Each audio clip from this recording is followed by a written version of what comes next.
This is a training series made in collaboration with Saucony. I'm going to be testing, training and racing in their all-new endorphin range for my Noosa marathon build. Saucony has a long history of producing high-quality footwear for runners. Their shoes are recognized for their comfort, durability and performance, making them a favorite amongst serious runners and athletes. You can find their all-new endorphin range out now on their website. So big shout out to Saucony for jumping on board the Chasing 245 series. Firstly, I just want to say thank you to everybody who's been supporting this series so far. The videos have been getting some really good traction. So if you're one of the new subscribers or you're one of the old, thank you and welcome back to the channel. For today's video, I'm back on my couch and we're talking all things training for the week that was the 11th to the 17th of March. It is now 10 weeks. I think I said 10 weeks in the last video, but now it's 10 weeks till Noosa Marathon. Like I said in my last video, I want to keep these episodes nice and chill, just running through my training, something that you could listen to while you're cleaning the kitchen, scrubbing the floors, picking your nose, whatever you like to do with your time. It's none of my business. And I've also going to be answering some questions at the back end of this video that you guys have sent me on Instagram or commented down below on the previous video. So let's get into my training for last week. That is my first 100K week, 100 keg week since I was deep in marathon build for the Noosa Marathon last September. And this time I'm actually feeling really good after running 100Ks. Like I remember last year when I was getting to that 100, 105 kilometer mark for the week, I was feeling really run down and I could definitely feel the 100Ks in my legs. But yeah, this week I'm feeling really good. I think it might have been just because it was more of a steady build and I've just been gradually increasing the mileage and increasing the intensity, like the length and the difficulty of the workouts. And maybe I just haven't built a full marathon block worth of fatigue in the legs yet, but it's a good sign. I'm feeling good. I'm starting to feel really fit as well. But yeah, training is now starting to ramp up a lot, which you'll see in this week as I run through it. But yeah, it's getting me really, really excited to see what sort of shape that we can get in.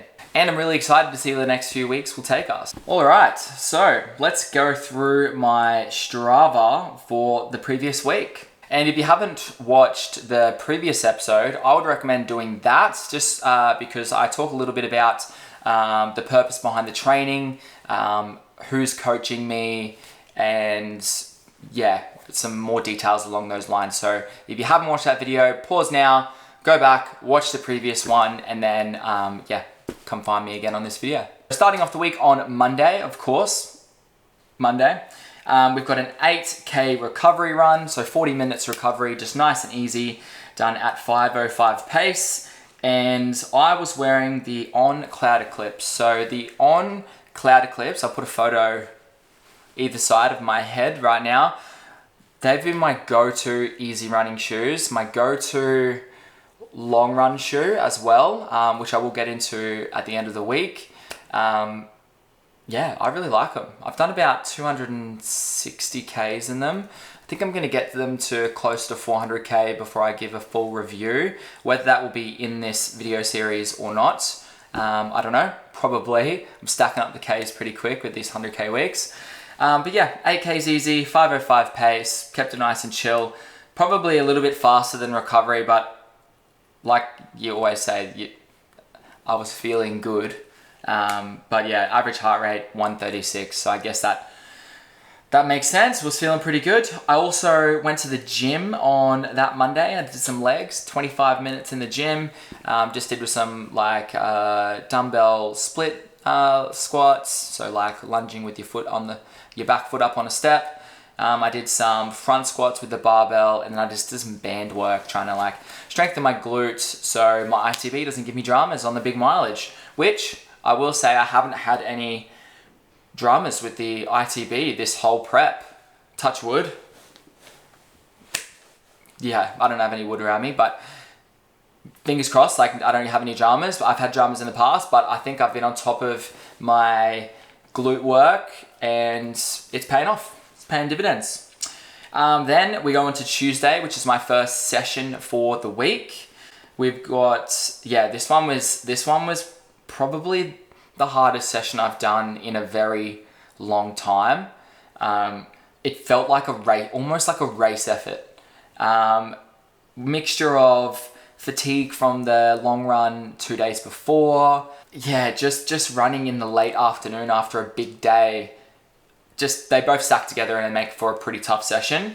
I've got a picture of myself holding the Endorphin Elites. This is the first time I actually ever wore these, and very impressed. Very impressed. If I had to compare them to any other shoe, I think I would compare them to an Adidas Adios Pro 3. Slightly firmer, but I feel like they're more stable, and the more I wear them, the more they start to loosen up as well, and they start to become really comfortable. But we had, for the session, all of my sessions have a 15-minute warm-up and 15-minute cool-down. Works out to be about 3Ks each way if I'm feeling good. For the actual session, we had a 10K tempo. So it was 1K over, 1K under threshold, alternating for 10Ks. I started off with my 1K over threshold. So my threshold pace is around 340 per kilometer. So the goal was to run the overs at 350 pace and the unders at 330 pace. Pretty ambitious, but I felt like I was in fitness for it, and I had the new Elites on and I was like, let's do it, let's try. That stayed true for the first 2 reps, and then I kind of blew out as the reps went on. It got continuously harder as it went on, and I felt the heat and the fatigue just creeping up more and more ever so slightly with every kilometer that ticked over. So I ended up blowing out to about 355 for the over thresholds and about 335 for the under thresholds, which I'm still very happy with, and I think it was still a very strong session. What you don't gain out of actual paces, I feel like you gain out of building ticker. Like, it just builds character, and you go, like, going through something that is tough builds like experience in hard things, and just builds experience in like the hurt locker, if that makes sense. So good session. Finished it. I actually ended up having, after the 7th rep, I actually had to have a 30-second standing recovery because I just blew out that hard after the hard effort. 30 seconds, I paused the watch. I don't usually do this, but yeah, I was in dire straits. Paused the watch, 30 seconds, and then went on for my next 3 reps, which I ended up finishing decently. And that, for that whole session, it was 16 Ks in total. Ended up being 4:13 average for the workouts. And yeah, so pretty good mileage. That was my first Tuesday session that was bumped up to 16K, which is a pretty big session for like a weekly session in my eyes. Next, we had Wednesday, so that was an easy hour. I also did this one at 2:30 in the afternoon. Absolute punish. It was 30 something degrees. I was sore as from the session previous. That made my legs pretty beat up.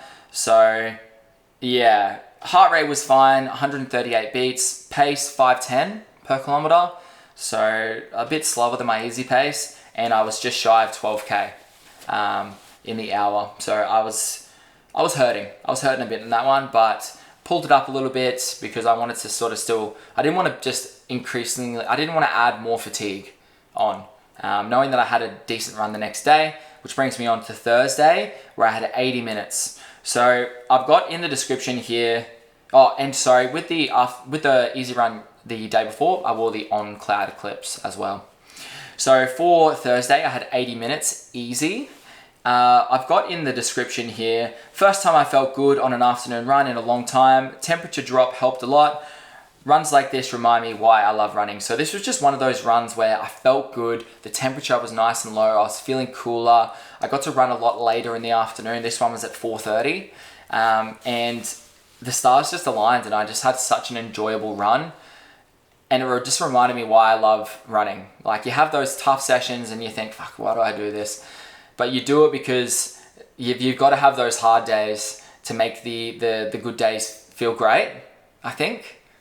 And And so I ended up doing 4:45 pace average, 142 beats per minute heart rate, so pretty decently low, and I ran 16.8 Ks in that 80 minutes. So very good. Yep, very stoked with that one. That was probably the first session where I really felt fit. Then we come to Friday, which is my next workout for the week. And this one was tough. Okay, so for the session, we have the 15-minute warm-up and then the 15-minute cool down. And we were starting at half marathon pace, working my way down to 5K pace. So I went 2 times 5 minutes with a 1 minute recovery in between. So with those 5 minutes, I did those at around 340 to 345 pace. So right on that threshold pace, or half marathon pace. Then I had a 2-minute rest. I did 2 by 4 minutes, a little bit faster. So did those ones at 332 pace with a 1 minute recovery in between. And then I had 2 minutes rest. And then I finished off with 2 by 3 minutes. So those ones were done a bit faster. I was hoping to hold around that 320 pace, which is a little bit faster than my 5K pace. But to be honest, on the day, I felt really good. I was coming off the back of that really, really enjoyable 80-minute run the night before. And also I ran this one at 6 a.m. So a lot cooler conditions. I didn't have work in the morning. So I got to run nice and early, and I just really got to enjoy myself once again. And I finished off what was a really, really great working week of running.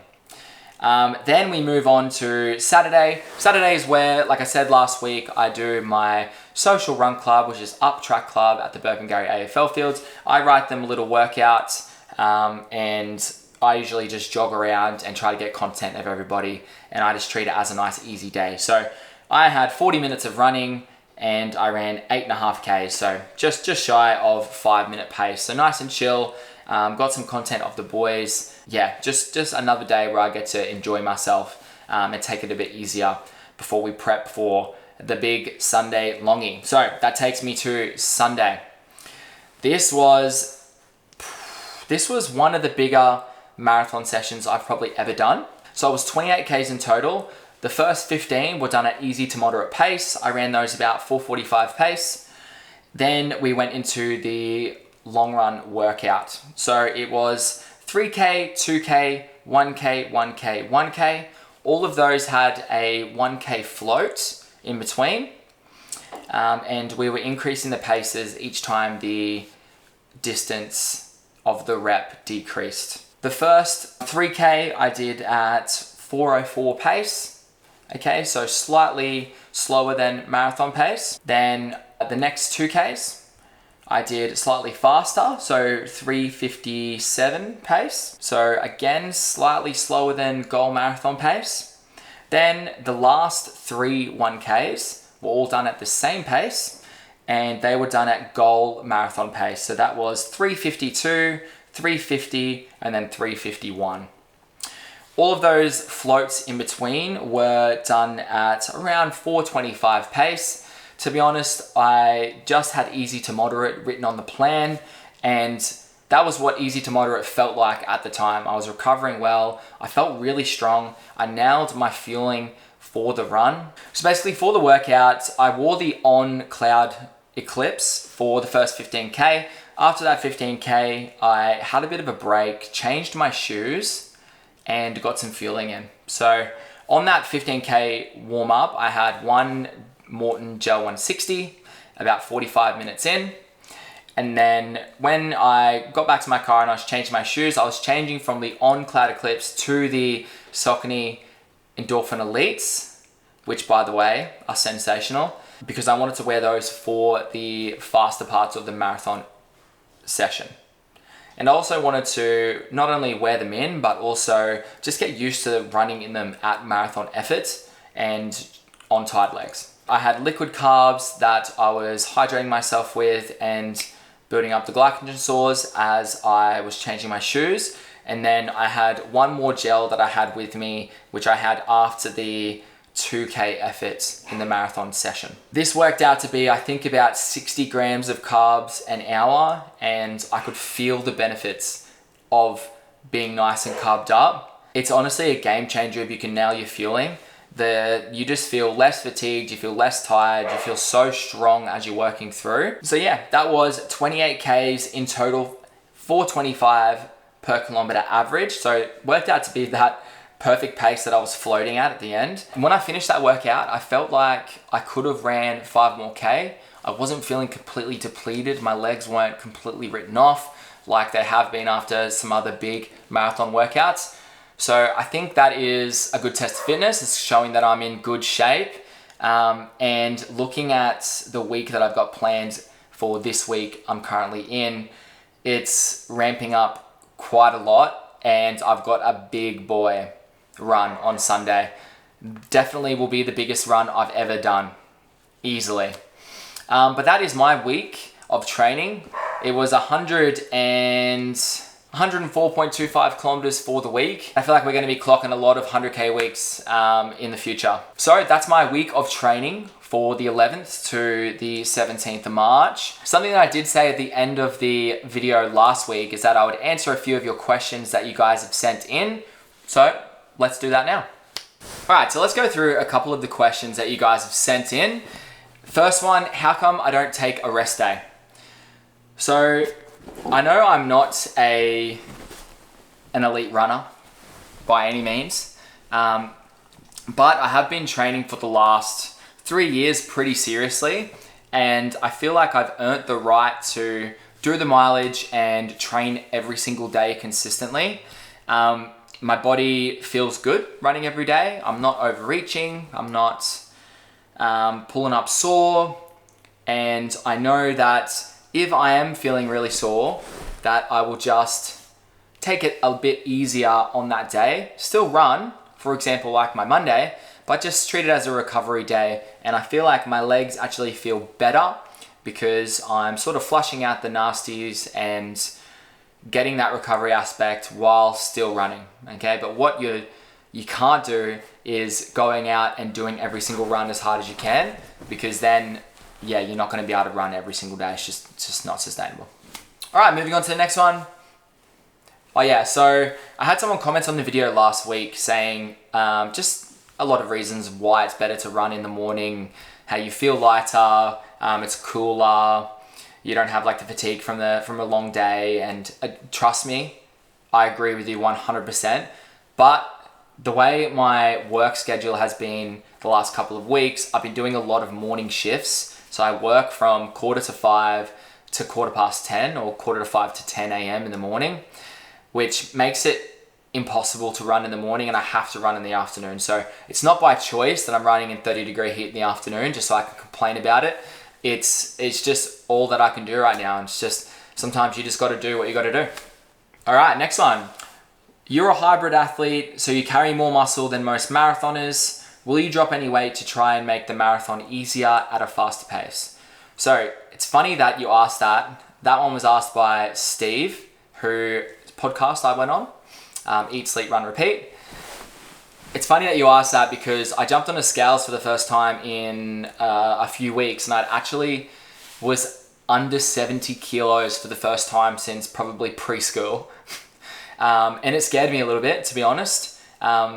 So my body is, I think, just getting into the best possible weight and best possible shape that it can to run at its best and be the most efficient that it can. So I'm not doing as much strength training as I have done in the past, and I am losing a little bit of muscle. I have lost, I think since the start of the year, I've lost around 2 kilos, which is definitely a mixture of majority fat and a little bit of muscle. I'm not too stressed. One thing I am going to do from seeing the scales like that is I'm going to prioritize protein a hell of a lot more, and I'm actually sort of tracking the amount of protein and the amount of food that I'm eating. I felt like I might have been under eating in a way, so I'm just making sure that I'm eating a lot more so I don't lose too much more weight. Although it doesn't really bother me, my body will do what it's going to do, and weight is only a number in my eyes. So I'm not going to be consciously losing weight to therefore increase my speed, my marathon pace, my marathon speed. I'm just going to let my body do what it does and not stress about it too much. Next one. Is it okay to have beers after a long run for hydration? Clearly a piss take. Obviously, it's okay to have a beer after a race, but I would not recommend having a beer after a long run.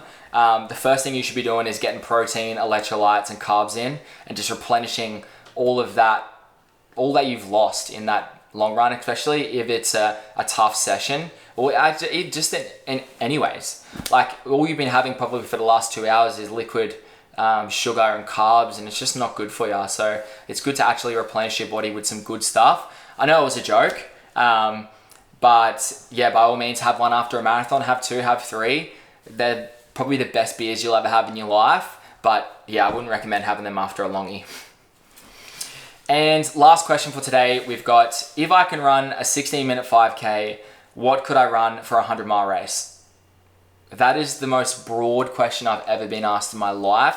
For one, 16-minute 5K, you're an absolute weapon. I think this is a girl that asked this, so very impressed. You're beating me, darling. But what can you run for a 100-mile race? There would just be so many factors that come into that. I feel like running 100K or 100 miles is, it would be like 50% physical, 50% mental. So I feel like you have to have that mental side of things where you can just push your body to the absolute limits to get through 100 miles. Like, I don't even know how long that would take you, 24 hours? It's a different ball game. It's definitely out of my scope, but I feel like you've obviously got the discipline there to work yourself down to a 16-minute 5K. So if you can use that discipline and channel that energy into the longer stuff, I don't see any reason why you can't do a decent 100-mile race. I mean, maybe not your first one. You live and learn a lot from that first one, but yeah, definitely, you would definitely be above average, well above average. Cool, guys. That's all the questions, and that is going to end today's training recap. Hope you enjoyed. As always, if you want to support the series and you're new to the channel, subscribe so you don't miss any of my future videos, and like this video and share it with your running buddies. Helps me out a lot, and thank you all for watching. See you guys in the next one. Peace.